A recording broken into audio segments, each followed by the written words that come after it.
What's going on, guys? It's Dean, and we're back with another episode of Full Circle Weekly. Intro. All right, awesome. So, what we got going on this past week has been really good. I guess it's Full Circle updates, my bad. But it's been really good, so let me give you a quick update of where we're at. We hired a new employee, Ben. Ben is fantastic. I'll start name dropping them as they become like good employees. So Ben is awesome.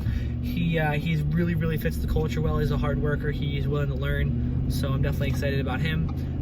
Next week we have 2 new guys starting. One guy that has a lot of experience. We actually upped our P4P for him a little. We changed it. We gave him $20 an hour base, which is weird, right? Because you know P4P is kind of the thing where he's not going to be making P4P very often, right? But he'd rather have it like that. I mean, I don't know. I don't know if it's going to be a good decision or not. I'll let you know, obviously, as time goes on. But that was a decision I made for a multitude of reasons. The biggest reason being that I really wanted him to join, and he was just not happy with the $18 an hour, which I get. I mean, he was making like $30 an hour at his old job, and that is confirmed. But whatever. The other guy seems like he's a hard worker, so we'll try him out. I'm just glad I got applicants coming in. Glad I got good people. Obviously, we're paying a lot for them. $18 an hour from 14 to 18 an hour. But this labor market is nuts.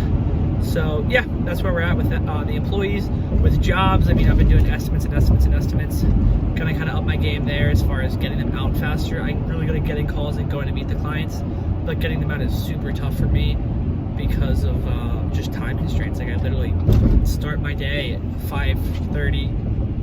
On good days, I mean sometimes there's bad days, but on good days I start my days at 5:30, and I go to the gym. I do all my stuff. I start work all day in the field, then do estimates all night, and then I get back at like to my house at like 8:30. I eat dinner, or 8:30ish. I eat dinner, and then like that time comes and I am just so beat, and I just apply through the estimates is hard sometimes. So just gotta get my turnaround time a little quicker, but that's fine. The other thing not the other thing we're looking at, but something else that's kind of going on is I think I just had a pretty good realization of like we need to start doing company core values. Is something I'm going to start really just kind of posting. I'm going to post them in our storage container. We're going to say, hey, company core values. Here are our core values, so that way all of our employees every day can see them and start really training them on them and examples of them. Because when I just say, hey, we want to have a good culture, we want to work hard and stuff like that, those aren't core values.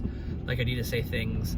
I don't have them all planned out yet, but say things such as, I don't know, we're devoted to like good teamwork, and this is an example of it. That was a terrible example in this situation, but something like that, and just give an example of good teamwork. But that's something we're going to start doing. And then something else I'm thinking about, which is just been exemplified lately, is I've been losing a lot of customers. Not a lot of customers. I lost a couple of customers this year. Only one of them, as far as I know, was for like a legitimate reason, which I completely understand where that customer was coming from, and that's just us growing as a company, as a service.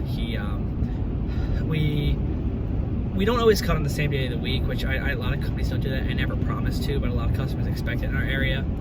And I mean, a lot of customers expect it in every area. But now that I know that, it's just something to be mindful of and something to really take to heart to try and do it as much as possible. And if I don't, to notify them, because they were like, he was kind of like that. And the other thing is that the crew messed up on his house. It was me, but it was me through them. But I messed up on his house once, which is totally on me. And then the crew did probably 2 more times over the course of the season on like a certain thing he wanted done. And it was in the job notes, but in my neighborhood, we do so many houses close together that they're not starting and stuff. They click all of them, start, and hit start, and then check all the little boxes and then go and do them. If you've ever autopilot, you know what I'm talking about. If not, it's hard to look at the job notes when you're doing a lot of jobs at the same time. So they would get missed occasionally, and that was a big deal. So we're adjusting that for this year. Obviously, we lost that customer to a buddy of mine, so good for him. But and he also helped me realize something is he has 40 some accounts. He has 3 people working, and they just service those accounts all the time. And he's crushing it, like absolutely crushing it. So like I look at him and I'm like, wow, like what's the difference between me and him? And I just used to write it off as, oh, he's not trying to grow a big company, you know, he doesn't need a lot of customers. And then it clicked that like he's taking his average customer value and just sucking all the value he possibly can out of those customers.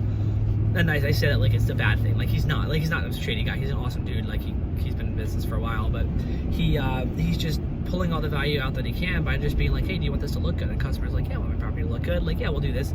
and he's actively asking them if they want things done or that type of thing, and just finding really good clients. And then once he has good clients, kind of holding on to them, and kind of the same way you do for employees and other things like that in business. So that's something I definitely had a realization about, and I'm gonna head home today. I think I had like 6 or 7, 8 estimates to write up, because I didn't write up the ones I did last night because I had a busy night. And then after I write those up, I'm gonna reach out to, before I even target our lead base, I think I'm gonna try and personally call every single one of our current lawn care customers and just be like, hey, this is Dean, I just wanted to check back, see how everything's going, and that way I can get a really good feel for how everyone's feeling about the service also, and just kind of make sure that we're on the same page, and see if there's anything they want done this year, if they want a mulching thing that they haven't brought up yet, or they want a spring cleanup, or whatever it ends up being, just that we're on the same page, and that I'm making sure that they feel like I care about them, because sometimes I think I kind of skip, not make my clients feel like I don't care, because I obviously always answer the phone and I'm nice to them and always take the time out of my day and talk to them and that kind of thing. But I think I got to give them that little extra edge, and if we're charging for it, which we are, we got to make sure that we're doing a really great job. Yeah, the only other thing I wanted to bring up was that something else I'm going to implement for next year, which I think would have saved this guy who left, and maybe a couple of our other clients that are leaving now, which I kind of hinted to earlier, just because why not? Like, they're kind of like, why not? Whatever. Like, he's a little bit more expensive. I'm talking like a couple more dollars a cut, but whatever. So what I think we're going to start doing is actually sending out like surveys to our clients, like maybe like with their invoices or with their receipts, I guess, now that we're doing card payments, but send out actual like customer surveys, and let's say like, hey, this is, I don't know, like, hey, how are you feeling about Full Circle, or how was your experience? I don't know exactly what I'm going to say yet, but something to the extent of, are you happy? And if they say yes, they are happy, and they haven't left us a Google review yet, I might ask them to, but then again, it might cause issues with the automations. But I don't know, I don't have that all figured out yet, but I just kind of wanted to give you guys some of my ideas, and mainly give me some of my ideas as I say them out loud and I hear them back later. But yeah, that's all I got for right now. I hope you guys are crushing it this spring. It's busy. If you're sitting down watching me, stop, go do something else, plug me in. I'm sitting in the car. There's no reason to look at my face while I'm talking. So, and yeah, that's all I got. Thank you so much for watching, and have a good rest of your day. Peace.